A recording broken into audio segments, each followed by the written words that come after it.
मेरे साथ हैं राजस्थान के सैनिक कल्याण बोर्ड के अध्यक्ष व राज्य मंत्री दर्जा प्राप्त मानवेंद्र सिंह जी। कांग्रेस के कद्दावर नेता है। हालांकि अभी टिकट का अभी फाइनल क्लाइमेक्स बाकी है। मानवेंद्र सिंह अभी लगातार जनसंपर्क कर रहे हैं, इनसे बात करेंगे। आज ये बहुत दूर दराज के गांव बैरीशैला में है, भारत पाकिस्तान सीमा के निकट है और सबसे बड़ा गांव है। यहाँ पे डीएनपी का ये इलाका है पूरा, तो देश दुनिया से पूरा एरिया कटा हुआ है। यहाँ पे जहाँ युग की बातें की जा रही है, 5G की बातें की जा रही है, लेकिन इस गांव में नेटवर्क नहीं है। मानवेंद्र जी, आप यहाँ पे आए, यहाँ पे पूरा जनसंपर्क कर रहे हैं, डोर टू डोर जा रहे हैं, क्या कहना चाहेंगे? कितनी आश्वस्त है टिकट को लेकर?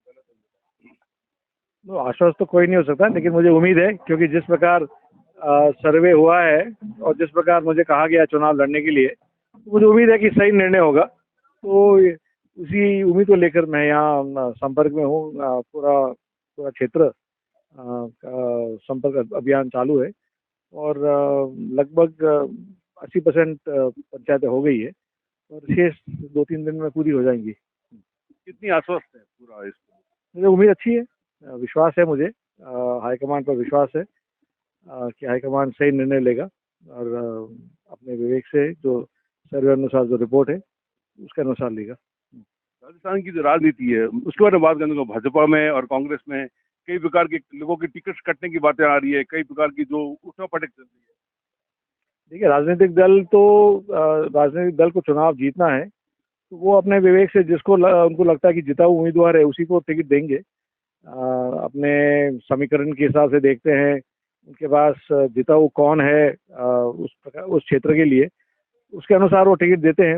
और या कोई किसी को कहीं एडजस्ट करना हो, जैसे आश्चर्य की बात है कि भाजपा ने अपनी पहली सूची पितृपक्ष के समय निकाली है, जो मुझे कभी याद नहीं किसी राजनीतिक दल ने पितृपक्ष में कभी अपनी सूची निकाली हो। तो उसका विरोध जो हुआ है या उसके कारण जो विरोध हुआ है, क्या पता नहीं क्या है, परंतु अपने धर्म या अपने परंपरा या अपने प्रथा में तो ऐसा नहीं होता। टिकट आपको मिलती है तो बाकी के सभी सपोर्ट आपको करेंगे या उनको सपोर्ट? रूपाराम जी भी दावेदारी कर एमएलए, तो मतलब कहने का मतलब किस तरह सपोर्ट रहेगा? नहीं, वो तो दावेदारी करेंगे, स्वाभाविक है। वो वर्तमान में विधायक हैं, उन्होंने मेहनत करी है टिकट के लिए, तो प्रजातंत्र में सबका अधिकार है मांगना। और मुझे उम्मीद है कि जिसको भी टिकट मिले उनका सपोर्ट होगा। सबसे बड़ी जो अभी आप घूम रहे हैं, अभी डेजर्ट नेशनल पार्क के इलाके में घूम रहे हैं आप, यहाँ पे नेटवर्क भी नहीं है, आपको भी दिक्कत हो रही होगी, तो क्या कहना चाहेंगे? इतनी मूलभूत रोड्स की कई समस्या है, पानी के लिए भी लोगों को तरसना पड़ रहा है। बाड़मेर जैसलमेर करीब 3000 स्क्वायर किलोमीटर में, ये बहुत बड़ी समस्या है।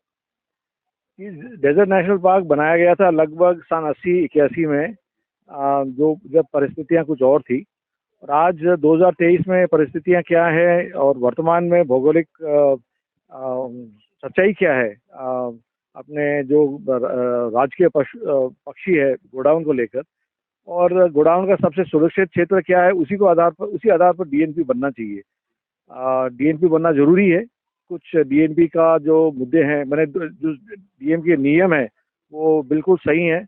मैं चाहता हूं कि डीएमपी के जो नियम की हम भूमि नहीं बेचें, सबसे उचित मैं लगता हूं कि विषय है, क्योंकि मैं इसके पक्ष में नहीं हूं कि हमारी बॉर्डर की भूमि बिके। पहले भी ये विवाद हुआ इसको लेकर और इसमें राष्ट्रीय सुरक्षा भी सम्मिलित है।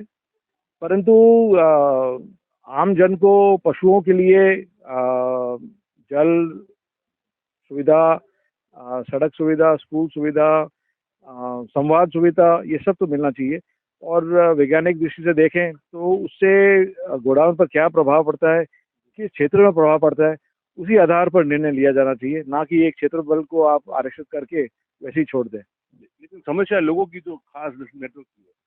आज तो मैं बताया कि नेटवर्क जहाँ गोडाउन नहीं है वहाँ तो नेटवर्क लागू करना चाहिए ना, वहाँ तो टावर लगाना चाहिए। और मुझे पूरा विश्वास है, और यहाँ आम जन से आप पूछ लीजिए, यहाँ बैरीशैला के नज़दीक तो कोई गोडाउन है ही नहीं, तो गोडाउन को यहाँ खतरा ही नहीं है टावर से। तो जहाँ खतरा नहीं है, जहाँ गोडाउन रहता भी नहीं है, तो वहाँ तो अलाउ करना चाहिए। सपोज आप एमएलए बन के आते हैं तो टिकट मिलता है यदि, तो आप किस तरह इनकी समस्या को दूर करते हैं? तो वही तो उस विषय तो मैं वही रख रहा हूँ ना कि जब ये मौका मिलेगा, तो क्योंकि डीएनपी का प्रस्ताव आया विधानसभा से आया था, पहले जब डीएनपी का को बनाया गया या उस क्षेत्र को आरक्षित रखा गया, वो विधानसभा का प्रस्ताव था, तो उसी आधार पर कार्य करना पड़ेगा। और जहाँ छूट देनी है, जिस क्षेत्र में छूट देनी है और जिस विषय को लेकर छूट देनी है, तो उस पर काम तो होगा ही। एक अंतिम बात पॉलिटिकल करना चाहूंगा, जैसे वसुंधरा राजे को बीजेपी में एकदम इस प्रकार की चर्चा है, कयास है, साइड लाइन की तरह, उनके लोगों के टिकट भी कटे हैं, तो क्या कहना चाहेंगे, किस तरह जो वसुंधरा एक कद्दावर नेता थी, किस तरह टिकट काटे जाने, क्या हासिल हो रहा है? आपके साथ भी जो है, देखो नहीं कहना चाहिए लेकिन हुआ था। ठीक हुआ था, सबको पता है। और जहाँ हम खड़े हैं, ये मेरे मैंने जिसको हमारी भाषा में दादाना बोलते हैं, तो इनकी भी पीड़ा है, वो भी आप इनसे भी पूछ लीजिए। और मैं किसी व्यक्ति के बारे में कभी टिप्पणी नहीं करता, इसलिए मैं उनके बारे में कुछ नहीं कहूँगा। परंतु मुझे जो समझ है मेरी पढ़ाई लिखाई से या परिवार के संस्कार से, मुझे इतना ज्ञान है कि जीवन में नरक स्वर्ग सब कुछ यही मिलता है, इसी जीवन में मिलता है। और इनाम मिलेगा तो इसी जीवन में मिलेगा, दंड मिलेगा तो इसी जीवन में मिलेगा। आपके दाता श्री की भी टिकट करवाने में बहुत बड़ा इनका हाथ था, जो आज कहना चाहिए कि वही तो मैं आपको उत्तर दे रहा हूँ ना, कि इनाम भी इसी जीवन में है, दंड भी इसी जीवन में है, नरक भी इसी जीवन में है और स्वर्ग भी इसी जीवन में है।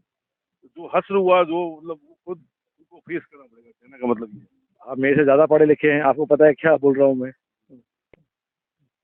मानवेंद्र जी कह रहे थे कि जिस प्रकार जिसने जैसे काम किया उसको उसका दंड मिलेगा। सबसे बड़ी बात इन्होंने कही है कि जो डीएनबी का इलाका है, जहाँ गोडाउन नहीं है, वहाँ पे तो मूलभूत सुविधाएं मिलनी चाहिए पूरी हर प्रकार से। लोगों की जो आवश्यकताएं, खासकर नेटवर्क की बात है, वो पूरी तरह इनको लोगों को पूरा उसके लिए फैसिलिटीज होनी चाहिए, सुविधा होनी चाहिए। और सबसे बड़ी जो चुनाव के बारे में उन्होंने बात की कि विधानसभा चुनाव में अभी टिकट मिलने बाकी है, टिकट्स की डिक्लेयर हो जाएगी। जो भी टिकट मिलेगी इनको तो पूरा आश्वस्त है कि टिकट इनको मिलेगी, या जिसके साथ जिसको भी मिलेगी ये साथ रहेंगे। और जहां तक एक और कांग्रेस छोड़ने की बात बार बार आती है कि आप बार बार बीजेपी में जाने की, बार बार मतलब इस प्रकार की सोशल मीडिया में चर्चाएं होती है। सोशल मीडिया एक अलग ही मीडिया है, अलग ही धुन है, अलग ही दुनिया है, जिस पर मैं संपर्क कम रखता हूँ और जिसके बारे में उत्तर मैं पहले भी दे चुका हूँ। और मैं भारत में रहने वाला हूँ, भारत का वासी हूँ और मैं घर पे ही हूँ। मैं मानवेंद्र जी कह रहे मैं घर पे ही हूँ, कहीं किसी प्रकार की चर्चाएं क्या सब गलत बात है। वे पूरे कांग्रेस में रहेंगे और कांग्रेस की सेवा करेंगे, ये इनका कहना है।